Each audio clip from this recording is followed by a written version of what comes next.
right. So we are here with Michael Collins. Do you like Mike or Michael? Mike's fine.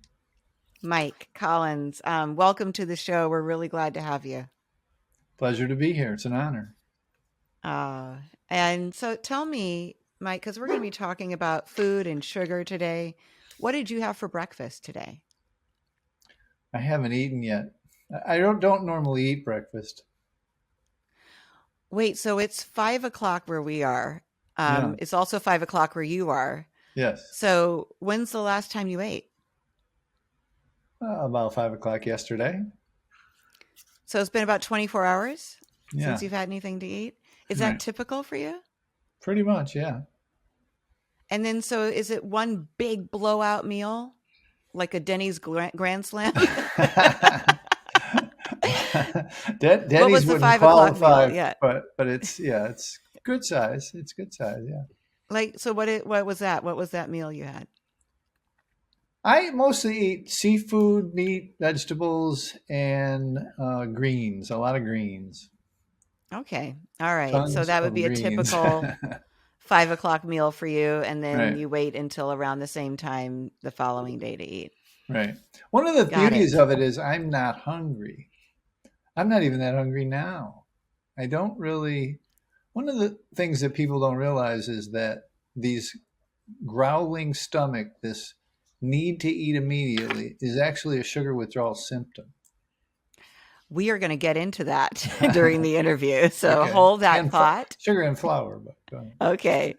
Hold those thoughts. Yeah. I am Laura Cathcart Robbins. This is the only one in the room, but I'm never the only one in this room because, as usual, my boyfriend, producer, and co host, Scott Slaughter, who I call Hun, is here as well. Hi, honey. Hey, honey. So, like I said, we are here talking to Mike Collins. He is the founder of sugaraddiction.com and Quit Sugar Summit. And so, just to start, Mike, you are sober from drugs and alcohol for 37 years. Is that correct? Yeah. 38 in a few And days. 38 in a few days. When's your sober date? The day after Valentine's. Oh, wow. Well, And yes, there was a woman involved, but go ahead. I It was want kind of to an- hear that story too. Yeah, it was kind of an assumption. And you've been abstinent from sugar for over 32 years. Yes, correct. Okay. So let's talk about sugar for a minute. Okay. You told me that you were 8 years old when your grandma died. Is that right? It was actually my mother's grandmother. Oh, so your great grandmother. My grandmother, my grandmother, Uh-huh. her mother. And what it set up was a system or a belief, if you will, in my mom that sugar was love because they made a deal with the cousins across the way who owned the country store that she could have any amount of sugar, any candy she wanted in the store and put it on my grandpa's tab. So she just really grew up and I believe died believing sugar was love. And that's how we grew up. Wow. So were you allowed to have all the sugar you wanted? Absolutely unfettered access to anything we could get our hands on. When I put Wow. sugar on the cornflakes and Cheerios, I literally was scraping off a quarter to a half inch of sugar with the milk at the bottom of the bowl. I And remember we those used to, days. you remember? And we used to Yes. use 3 times the recipe for Kool-Aid. In other words, not 1 cup. We used 3 cups. Right. So, and Right. it was, and then, that's before the candies and cookies and everything that she just loved to have around. So, And then you and I both shared a love for white bread, butter, and sugar sandwiches, right. which You is know, it's, disgusting. but so many people, I swear people, I thought that was unusual, but come to find out, we're not the only ones out there. That was No, I don't want to no. say staple, but quite a few people have that or use that delicious combo. Well, like cinnamon toast, right? You would take Yes. toast and Yep. cinnamon and sugar and butter. Right. So I would just forget the toast and just make the sandwich with the butter and sugar, and it was yummy. I love cinnamon toast. That was just one of my Yes, favorites. me too. Mostly sugar. Yes. Not So just a touch of cinnamon. just a touch of cinnamon. Yeah. I mean, the important stuff was the white bread, the butter, Right. and the sugar, Yeah. right? Um, so your great grandma who died, you told me, I think you told me that she died of Alzheimer's, but really died of sugar. My mother died of Alzheimer's, and she Okay. died of Okay. sugar addiction. So I tell me was what you mean by that. Well, at the time I was kind of semi-retired and I was able to be there for a lot of it. And in essence, the body minus the brain, if you will, the discernment, the ability to talk about it. She really only wanted sugar. She would not, it was very difficult to get her to eat food, real, Mm, any kind of food. It was just, she just wanted sugar.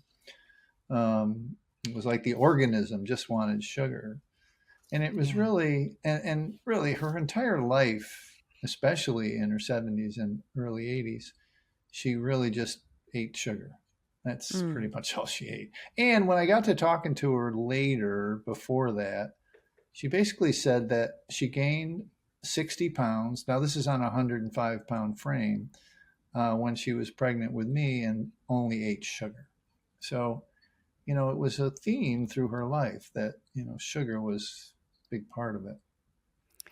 I can understand that. When I was pregnant with my firstborn child, I ate mainly a diet of plain M&Ms and Pepsi and Mm, McDonald's, sausage McMuffins and mm, orange juice. right. And I was getting headaches very early pregnancy. And my OBGYN was like, so give me just like a rundown of what you eat Right. every day. And I started telling him, and he got like ashen, and he's like, stop, stop, Right. no more of that. You only drink water from now on. And then he Wow. sent me into a nutritionist, and she gave me a diet to eat that did not include sugar. And Yeah. so I haven't had anything. Water is really the only thing I still drink. I don't drink anything with any sugar in it. Um, Yeah. but that ended only when I was pregnant with my Right. kid, and the desire to have a healthy baby overrode my desire for sugar at that time. It's Which did, interesting yeah, that you say this because, look, if a woman finds out that she's pregnant, literally that day, a cigarette smoking woman is able to just stop. Someone mm, with a substance use disorder, drugs and alcohol, occasionally can just stop as well. yeah, But the sugar thing, there's some weird mythology that you can have hot fudge sundaes with pickles and it's like cool yes. or neat or something. It's kind of a myth or kind of a ridiculous societal norm that's got to go, really. Yeah, you're allowed to have these crazy cravings, and you're supposed to eat whatever your body is asking for, or whatever you Right, want, basically. right. I want to just talk about, since you mentioned substance use disorder and drugs and alcohol, I want to talk about your relationship with them a little bit. I wrote down in my notes drug deals in remodeled Chuck E. Cheese. Can you tell? I didn't write down anything else for that. Can you tell me that story? Sure. I was, when I got out of college, I went directly to Florida and I was working in Tampa Bay. And, the only job I had during college was bartending. So, and I'd moved up a little and I was managing bars and nightclubs. And a big one open was actually Nolan Bushnell, the founder of Atari, Mm. had opened 100 some odd Chuck E. Cheeses. And he renovated four of the Chuck E. Cheeses. One of them was ours in Tampa, and it was 10,000 square feet of insanity. It was basically a renovated Chuck E. Cheese with 93 video games and shuffleboards and a tunnel of love and a jacuzzi filled with plastic balls and DJs. It Wow. was insanity, really. And it was just a wonderful uh, uh, adult playground, if you will. And I was Right. the manager.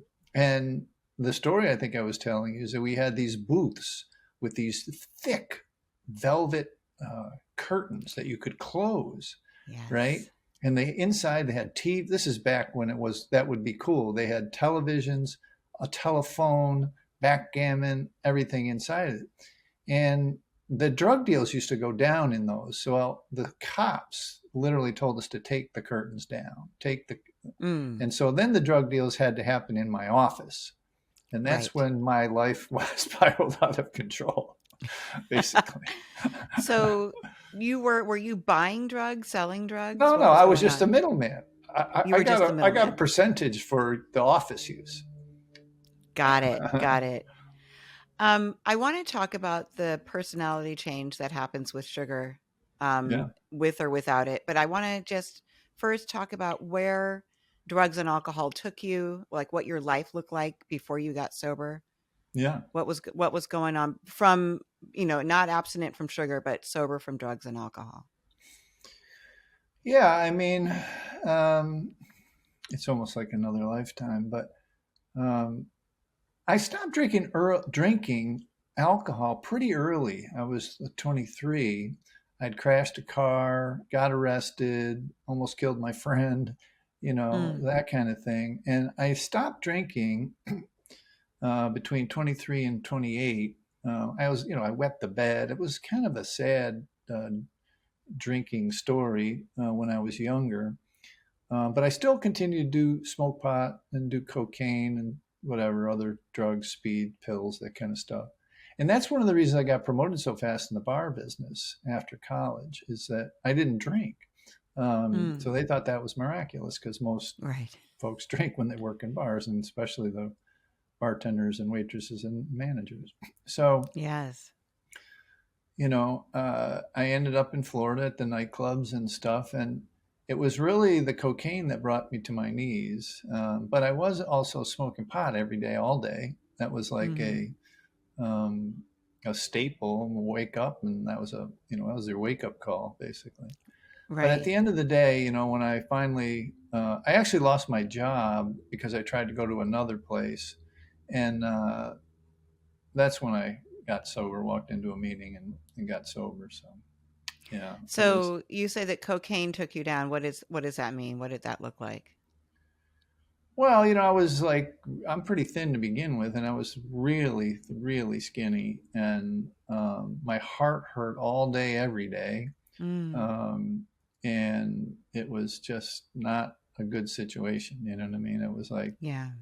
I knew it was time. I had to do something one way or the other. And I had the experience of quitting drugs, and I didn't want to go to any support meetings because I didn't think I needed them because I had quit Mm, drinking or whatever. But at the end, I yes. ended up having to.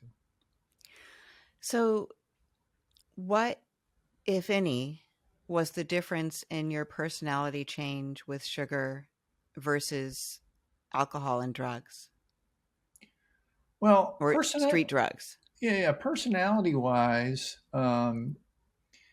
I just literally went, and this is what I think, and this is the fastest growing group in our, groups. We have groups of support groups for sugar Hmm. stuff. The fastest growing group of people is people who have recovered from drugs and alcohol, but still can't put the sugar down. Hmm. And I did the exact same thing as they do. um, I picked up the sugar. I went back to the sugar. I didn't necessarily use a lot of sugar when I was doing drugs and alcohol, but I went right back to it. I literally drank 6 or 8 16-ounce Mountain Dews a day. They used to call me the Damn. Mountain Dew man, right? At the Yeah. store. I used the deposit bottles because it was cheaper.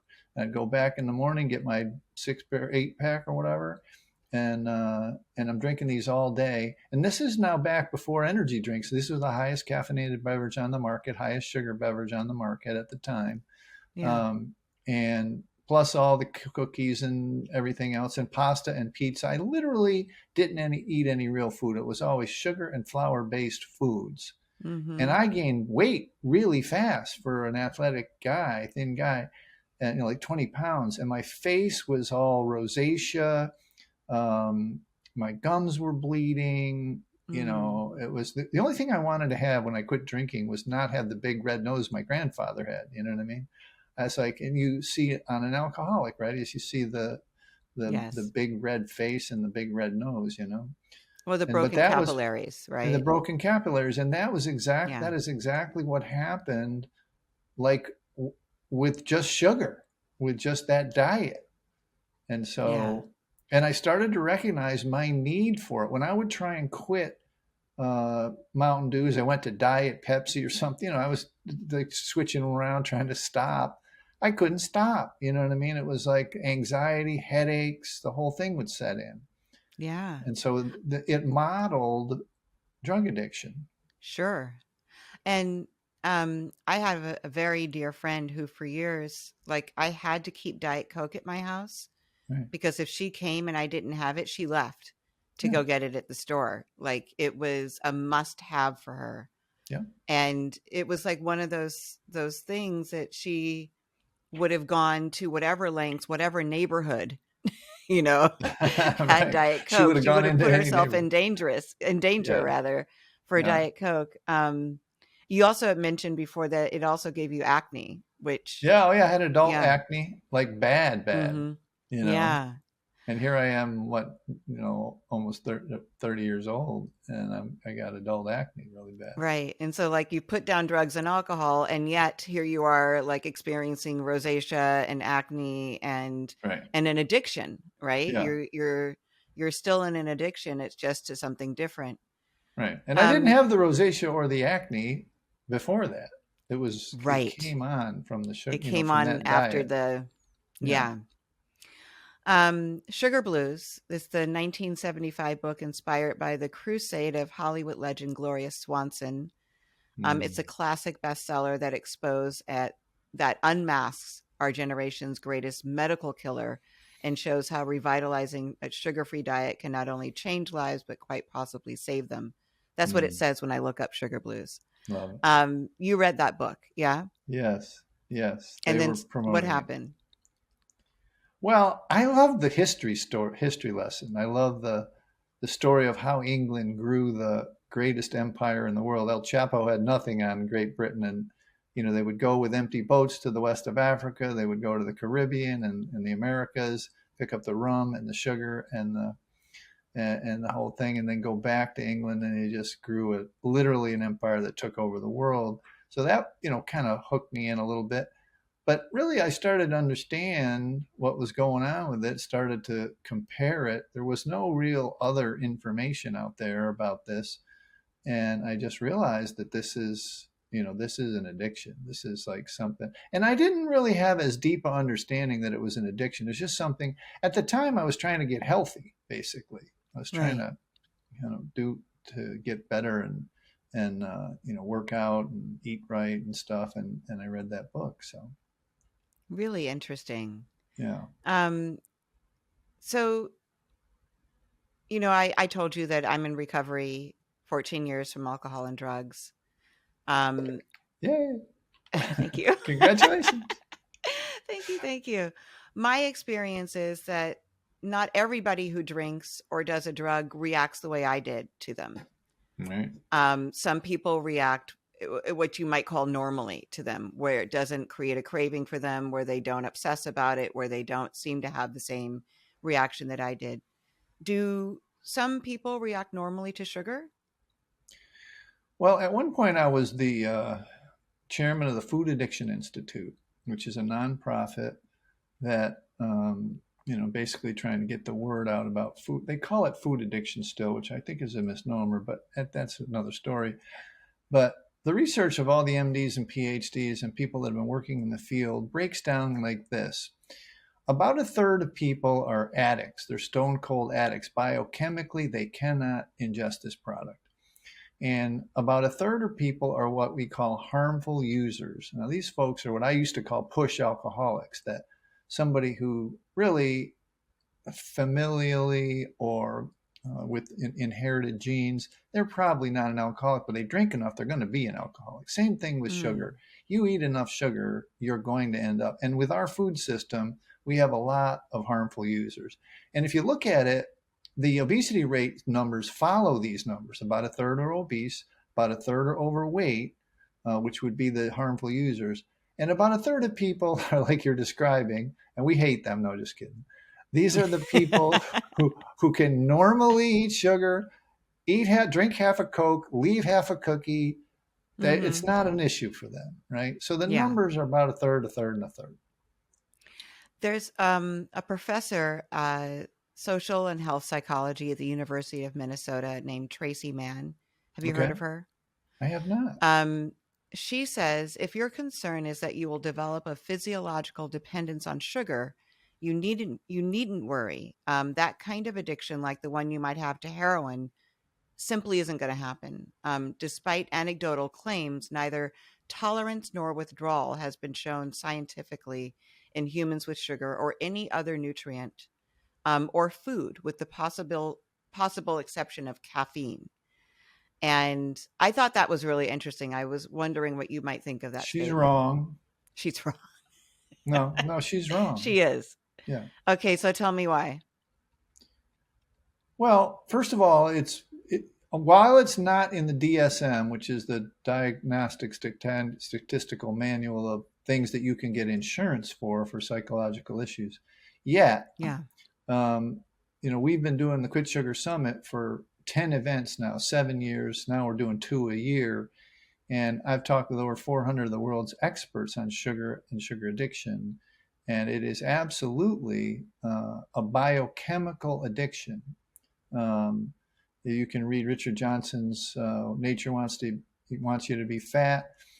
Fructose is the offending molecule. Some of the major people have finally come over to my side, and the fructose for your listeners is half of the sugar molecule. Half is Mm-hmm. glucose, half is fructose. And fructose is a psychoactive drug. It literally makes you, in Dr. Johnson's book, it makes you do risky behaviors. It makes you Mm. do different things that you wouldn't normally do. And it also keeps drawing you back to bludgeon, literally, your dopamine, serotonin, norepinephrine, GABA, oxytocin, cannabinoid receptors, your adrenal glands, your endorphins. All of these brain reward chemicals are uh, affected by sugar and caffeine, by the Mm-hmm. way. So, Mm-hmm. yeah. Um, my family and I were on a road trip a few years ago, and we stopped, and there was homemade fudge. We were in South Dakota, North Dakota, Mm. or one of the Dakotas. I don't remember which In the one. Dakotas. In the Dakotas. And the fudge was delicious. And so it Mm. was me and my mom and my kids, and we were driving, and I got pulled over for speeding afterwards. And I was on such a fudge high, I Mm. didn't even realize how fast I was going. Because you talked about sugar making you do things out of the ordinary, like Yes. things that you, and I understood at that moment that had I not had the fudge, I wouldn't have been speeding. I would have been much more aware of my surroundings. Right. But I was flying literally. Yes. Um, well, I wasn't flying literally. I was going fast, but my head felt like it was flying. Mm-hmm. Um, so I'm aware that there can be that switch that gets flipped, and I like the word use of bludgeon, those receptors, because that gives me a really good visual Mm-hmm. for what it does when you eat it, and that callback, that I gotta get more, which is like my hand in the bag without thinking about it, right, and grabbing another handful of M&Ms. You have to remember that this is a 7 to 10 million year old system that was evolved for us to get food and sex and recreate the species, right? And Mm, we have learned, and the fructose that we used to get in fruit or honey, we used to get once a year when the fruit was ripe, and if you wanted to risk getting stung by a bee. And that's it. We did not, and the fructose molecule in fruit is the same as the fructose molecule in Coca-Cola or fudge. It's the same. And mm, now, instead of tickling that thing to have us find that fruit again next season, because it is a high calorie energy product, like we are ingesting this stuff 24/7, 365, and our body just never gets a break. Never gets a break. Our reward chemicals, our brain reward chemicals, just don't get a break ever. And they are down regulated in scientific terms. They are thinned out. You have less of them. interesting. Yeah. So you and I, when we talked before, I told you about this article I'd read about this woman who detoxed from sugar alongside heroin addicts in a treatment center. Um, that's an extreme detox from sugar. Right. But if everyone who's listening to this podcast now, which is tens of thousands of people, if Mm. everyone were to give up sugar for 1 week, tell me some of the things that they might experience in the first week, and then after they at detox, what would they experience? Well, a week's really not long enough. A week's what's going to get you in about 3 to 6 or 7 is the height of the detox. Okay. And if someone was to give up sugar, flour, and caffeine, which I suggest, pretty much they're going to be close to incapacitated in days 3, 4, and 5. They're going to be lethargic. They're going to be Mm. starving, hungry all the time. They're going to be irritable. They're going to be depressed, physically depressed, not mentally depressed. They don't need to run off and get a SSRI. They're just their dopamine receptors, their serotonin, everything, their oxytocin, all these reward chemicals have just said, "Oh, thank you," and it's resting, and then they're healing, and they're detoxing basically, just like any Mm. other drug, right? Mm-hmm. But it doesn't last that long. I like to stress to people, think nicotine here, not heroin or alcohol. Okay, after about 7 or 8 days, in other words, it's not life threatening like serious alcohol or opioid withdrawals. Right. Right. And but once you get to the other side, and it depends. If you were a child who was always overweight, this nastiness, this anhedonia, they call it, this inability to feel joy, may last 10 or 20 days, maybe longer. If you were a child who never had a muscle memory of being thin or active, normal kind of dopamine receptor activity. And Mm. so, but once you get to the other side, 20 or 30 days, the sun kind of comes out and you do feel a lot better. One of the things that people talk about the most is not like people come to me obviously with the food addiction stuff. I started in late stage food addiction with people that are 200 and 300 and 400 pounds overweight, and they were losing limbs and going blind. They still couldn't quit, right? But what Mm. happens is you get to the other side, and if you truly get into a sugar addiction, sugar recovery, what happens is you absolutely feel like your brain came back online, like you can think better, you can process better. Now here's somebody that's lost 100 pounds, 200 pounds. They don't talk about that, they don't brag about that. What they say is they feel better emotionally. They can feel again, just like a recovering addict does. I can Mm. feel again, I can think again, I can remember again, I can process again.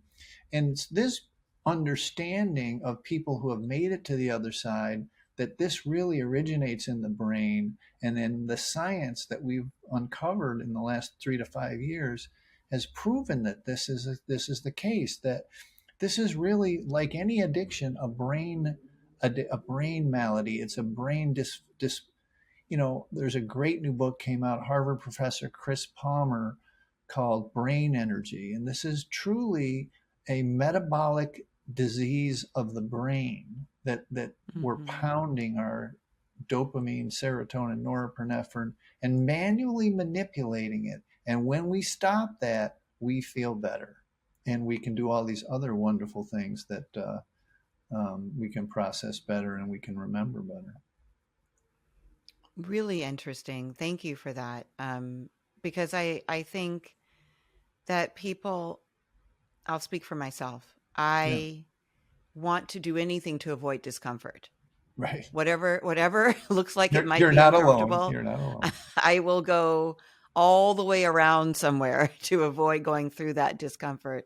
Right. Um, Even if there's a promise of something like you're describing on the other side of it, Right. unless I have to, right? Unless I'm made to go through that discomfort. But I think it's really, really important to speak about the process and what's on the other side, because somebody might be facing a bottom. They might Mm, be, morbidly obese. They might be looking at pre-diabetic or be diabetic. They might be looking at disease and looking for a real solution that possibly doesn't mean going right to medications. mm, Um, so this could be something that someone could try just to see Yeah. if it helped. Scott had an experience that he might talk to you about, where he had a health issue that they were going to treat with medication, and he ended up changing his diet and not having to address it with medication. Nice. So that's, that's just something I think that is not talked about by. And my dad's a doctor. My dad's an HIV doctor. Okay. I would say that he's an allopath, meaning that he prescribes a drug for, whatever the ails his patients. But Hmm. he's also a vegan, and Yeah. he's also been changing things with food. It's always the first thing he recommends to his Wow. Cool. patients is to look at their diets. Yeah. Um, I want to talk about raising your kids um, until age 6, I believe, without sugar. Right. So I want you to tell me a little bit about that. And I was really surprised by the kind of accusations and anger from the other parents about Right. how you were raising your kids. So tell us about raising them sugar sober. Yeah. So I married a woman who was also in recovery at the time, and somehow convinced her. The old adage: we don't get in relationships, we take hostage, or some crazy. You know, early in my recovery, the codependency stuff was probably flying. But anyway, I convinced her to, when she got pregnant, to not use flour, sugar, and caffeine while the boys were while she was pregnant with the boys. They were twins actually, and uh, and not to use it. We would keep sugar out of their diet. And it was really fascinating because my boys didn't know what it was. Like when they would go through a the grocery store counter, they would start playing with those colored packages like they were blocks. You've seen Mm, the kids who are screaming at the top of their lungs trying to get at that candy in the grocery store, I'm sure. yes. Well, mine didn't know what it was. And I implore pregnant women or thinking about being pregnant or young moms, even if they've started a little sugar, under 4 or 5, they don't miss it. They don't know what it is. They don't care. It's not a deal. They don't. So, and they're not grocery shopping, that's for sure. But as Mm-hmm. far as what the question that you're asking is, we fought everyone, like both sets of grandparents, the Montessori school, the other kids' parents. They literally believed that we were depriving them of a childhood. Like they Wow. were missing something in their childhood because they didn't ingest these substances, right? And it was tough. And that day that we gave in was at a roller skating rink, as another birthday party outside of the home. And when the cake and ice cream came out, they both looked up at me, at the same time, and I knew what they wanted. Dad, can we have it now? Kind of thing, and just gave in. And we Mm. regained the resolve the next day. And through their childhood, they only had it outside birthday parties, and they felt sick. They literally, and I'll tell you an interesting story. This is, my mother used to say I was a perfect angel, and I'm like, oh, mom, all mothers say that, right? But she said, no, no. When you would fall asleep, your hair would get wet and you would have a round halo on your pillow of Mm. soaked hair, right? Well, I had never seen this on my boys. I'd never seen this phenomena on my kids. Well, that night of that roller skating rink, the first time they ever had sugar, I went into their bedroom. They were asleep, and both of them had wet hair and soaked pillows. And Wow. and when I touched their pajamas, they were wet as well. My boys were in sugar withdrawals for the first time. And so, Oh it's man. very real. It's very real. And I was willing to use my own children as guinea pigs. And I want to tell you that first 1,000 days, look, I'm a smart enough guy, but my boys are rocket scientist smart, like perfect scores on their college entrance exams, like perfect. I don't know if you know, like the educators out there will know what these numbers mean. Bill Gates, Mark Zuckerberg, kind of know nothing wrong, not one wrong question on their college entrance. So Amazing. yeah, so it's kind of amazing, really. It just, and that first 1,000 days, the brain develops so much from conception to, um, the whatever 2 or 3 there. So yeah, it's Mm-hmm. just amazing. No, I think that Halo story, that is Yeah. really interesting. What was your emotional response to seeing that? I was mad. I was really mad at myself for allowing the, for caving, if you will, breaking down, and so that they felt a part of. And I get it, I understand it, but right, we're just in a different place. It's like seatbelts in cars. It's like drinking and driving. It's smoking, condoms in bathrooms. When science says that something needs to change, it takes a long time for something that's ingrained in society to be part of that, for Yeah. society to catch on. So, and I believe that's where we are with sugar. The science is already here. And if you're willing to dig, and to give this to a children, I believe is child abuse. I believe it's should be criminal. And I think 30 years from now, they're going to say, they used to give sugar to kids, right? Kind of like they say, there used to be cocaine in Coca-Cola. Right. It's just science. Look, for the first time in history, the food pyramid says zero sugar, added sugar Mm. between children under 2. And for the first time in history, 4 medical associates, pediatric dental, pediatrics, heart, and another one I forget all the time, all said between 0 and 5, children should have no sugar sweetened beverages. That thing got hidden. That was out in 2019 from the Robert Wood Johnson Association. That literally never got any press. No one talked Interesting. about it. Yeah. So if I can do anything from this podcast, gang, try and keep your kids off sugar if you can. Mm. Thank you for that too. So you told me, I love this story. You told me that at a party, on occasion, you might have a blueberry or two. Right. And you Right. called it like that's your martini. Tell me about that. Well, at first, and I still believe this a little bit, I think that there's a great book out there about highly sensitive people, and I think I may be one of them.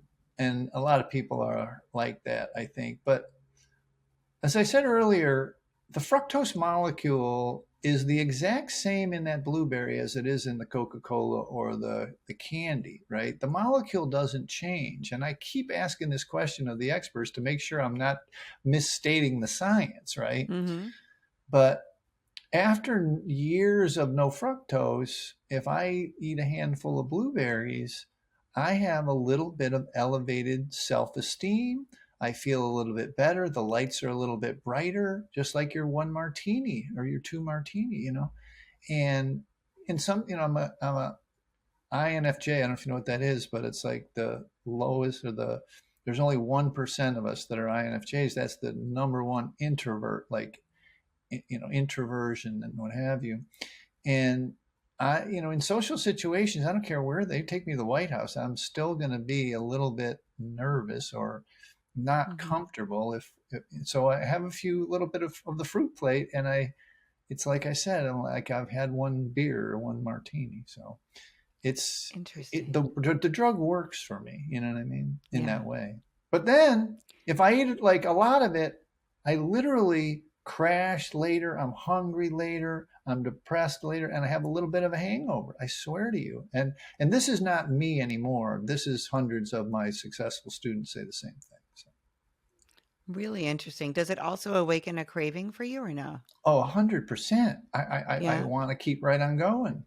You Mm. know, not so Yeah. much anymore for actual, I call it the hard stuff like candy or sugar or anything, but for more Right. fruit, Yeah. definitely. What about your kids now? What's their relationship with sugar? My kids are interesting. I think that in college they developed a kind of a nasty caffeine habit, which they carry with them today.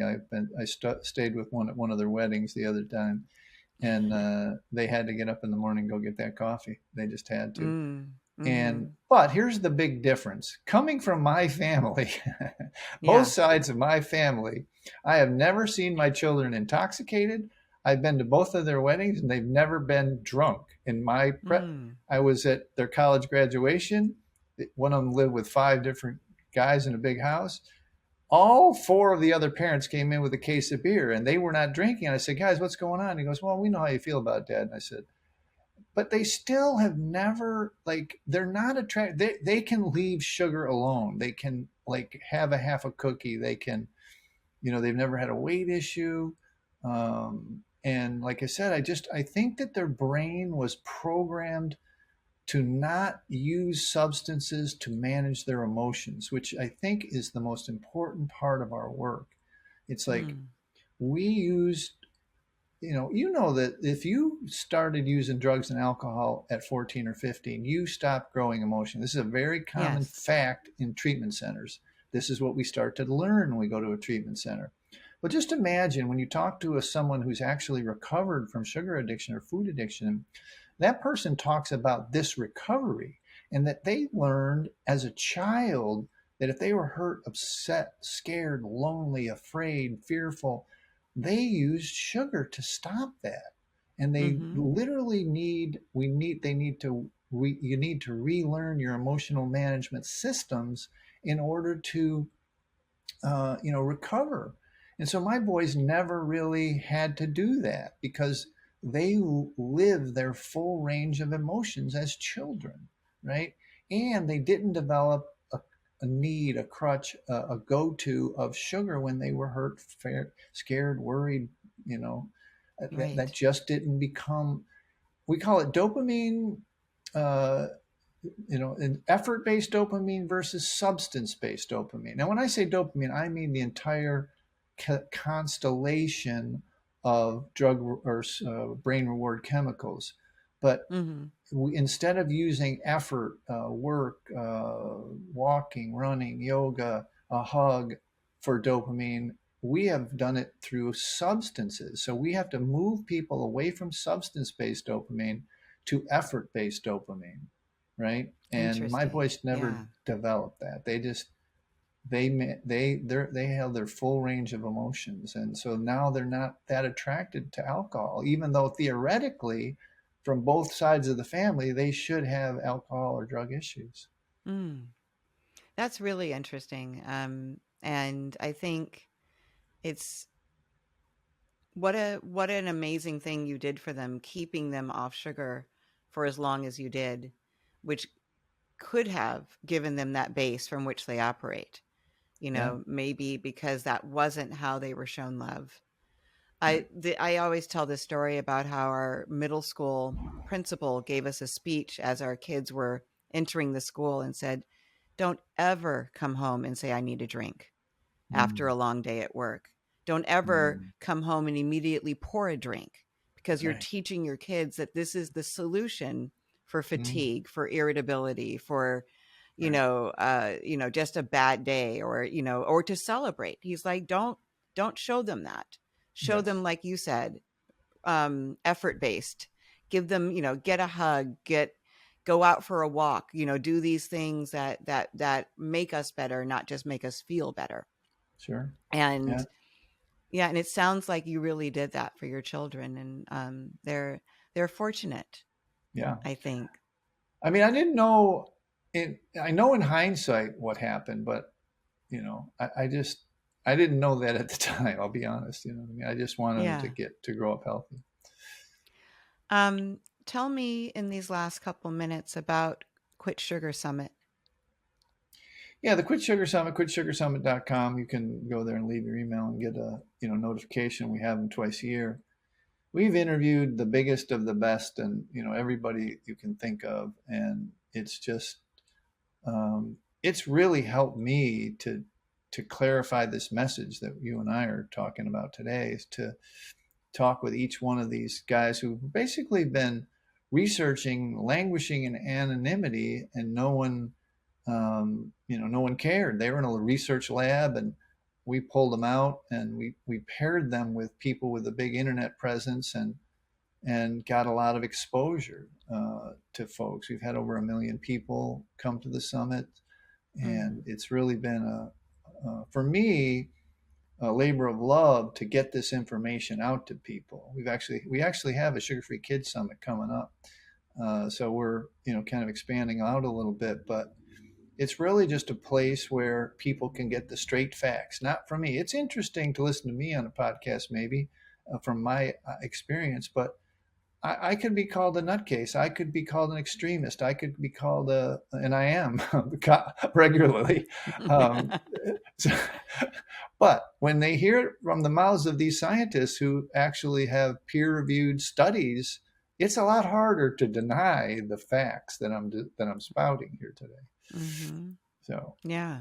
yeah, Wow. This is, when I saw your pitch come through, I go through submissions. I have a slush pile, and I'll mark, um, like yes, no, maybe on them. yeah. And I read it and I was like, yes, I want to talk about this. Like, So it doesn't I'll tell sound you a like it's quick interesting. interesting I'll tell you a Yeah. quick interesting story. I've been on maybe 100 podcasts, right? About half of them are health folks, keto or whatever, different ones. But half are recovery podcasts, right? And about halfway through, the announcer says, "Mike, I got to be honest. I had you on because I need to quit sugar." So you're not alone. You're definitely not alone. Well, and I think we talked about this. I don't know if I need to quit sugar, but I just really thought this is so interesting. And I'm not opposed to trying it and getting through that time period that you described Yeah, to see what the other side is like. sure. And if that is something that I want to stay in, that state of no sugar. But I just thought it was so interesting. I know so many people that battle with sugar, so many people that especially women that are pre-diabetic, Sure. that have acne and don't know like how to make it go away, and they've Right. tried all these topical things and medications, and or that can't sleep. A lot of Yep. people can't sleep, and then they say they give up sugar and they're sleeping like a baby. Yep. So we've never had anybody on the show just to talk about their experience with it. And not only do you have an experience, but you've offered this experience, like you said, to millions of people. And I just thought Yep. it was really important so that people could just know that this is available, because I don't think people know. You're right. It really is. We've got to keep banging the drum and bringing it out. And Yeah. it does take a lot of folks to get this message out. I remember Yes. when seatbelts came out, my father would say, "Well, what if you go in the lake?" I'm like, "What do you you know, people?" And people don't realize that your dad's a AIDS doc. It's like Mm. they don't realize that the quilt in San Francisco and outing people, they thought that people were doing it for me to be mean, like to be Mm. like just nasty. But they were doing it for healthcare. They were doing it to raise awareness of healthcare. And that's kind of what we're doing. That Yeah. look, the Canadian and UK uh, health systems are literally going to collapse on the weight of metabolic disease, metabolic syndrome, type 2 and diabetes and heart disease, all these things caused by sugar. And the insurance stuff in the United States is the same. Like, this is an underlying pandemic. And now that the numbers are in from the original, from the COVID, that they're literally, people understand that. I think like 78% of the folks were overweight or obese that died of COVID. Yep. And so it's a Yes. real thing. And look, when you look back in the 40s, the 50s and 60s, there were very few overweight people. This all started when high fructose corn syrup hit the food system in the 70s Mm-hmm. and 80s. And Yep. then the obesity numbers just climbed. And it hurts my heart to look at to watch poor kids that are overweight. We have an epidemic of 5-year-olds with fatty liver. This is an alcoholic's disease. They don't Mm. grocery shop. And it's really, kids don't mean to be mean, but when you grow up overweight, that's a tough start in life, man. Yeah. So I hate to see that. So And of course, the solution when one is hurt or in pain is more food. It's more yeah. of the stuff that's causing the condition in the first place. And their mother didn't mean to do it. They're busy. They got other kids. They got a job, and they just say, "Here, take this cookie, go watch TV," and Yeah. that's how we Yeah. learn. That's how we learn. Absolutely. Yeah. Tell us where people can find you. I know quitsugar.com, quitsugarsummit.com. Yeah. and sugaraddiction.com. Yeah, you can go to sugaraddiction.com. There's a free book. I have a book on Amazon. If you want to buy a paperback of cover, you'd have to pay for it. But if you go to sugaraddiction.com, you can download it for free. We Oh, brought it home. We just started giving it away because, it's the right thing to do, I guess. But mm, you can go to sugaraddiction.com and download the book. That's a good place to get started. And yeah, that's probably the great. best place. Wonderful. Well, Mike, thank you so much. For those of us watching, you will see that Mike's screen says sugar free man, in like neon next to his face. He is not lying. He is indeed, as you've heard, a sugar free man. And thank you for joining us. I really appreciate you coming on to tell your story. Thank you so much. I feel like I was a little too serious. You have such fun on your podcast that it was a little too serious. I hope the folks enjoyed it as much as most of Yeah. your podcasts, as I've listened to a couple of them. So, Oh, no, I don't think Good. so at all. But thank you. Thank you so much. yeah. Hi, I'm Mike Collins, and I'm the only one explaining why sugar is the original gateway drug.